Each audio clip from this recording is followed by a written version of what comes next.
அந்த கிளியை design 2 double கோட்டுனா படிச்சுட்டாரு அப்படின்னு உடனே 2 பேர் சேர்ந்து கிளிகிட்ட போய் காக்காவும் கொக்கும் சேர்ந்து கிளிகிட்ட கேட்ட உடனே கிளி சொல்லிச்சான், நானும் அப்படித்தான் நினைச்சேன். மயிலை பார்க்கும்போது எனக்காவது 2 கலர் கொடுத்தாரு தெய்வம், ஆனால் இவ்வளோ அழகா வண்ணமயமா இந்த மயிலை படிச்சிட்டாரு, நம்மெல்லாம் போய் பார்ப்போம் அப்படின்ட்டு எல்லாம் போனால் ஜூவில் எல்லாம் வரிசையாக நின்றுட்டு இருந்தாங்களாம் அந்த மயிலை பார்க்க.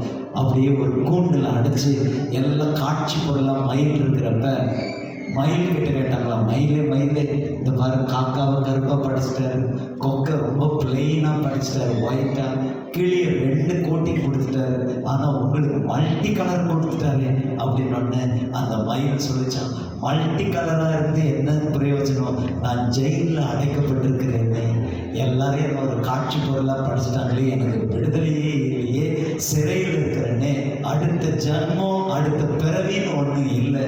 அப்படி இருந்தால் அந்த காக்காவை பாருங்க எவ்வளோ அழகாக உல்லாசமாய் பார்க்கிறது. அடுத்த பிறவியாக இருந்தால் நான் ஆண்டவர்கிட்ட கேட்பேன், என்னையும் ஒரு காக்கா மாதிரி படிச்சிருக்கேன் அப்படின்ட்டு. அல்லேலூயா.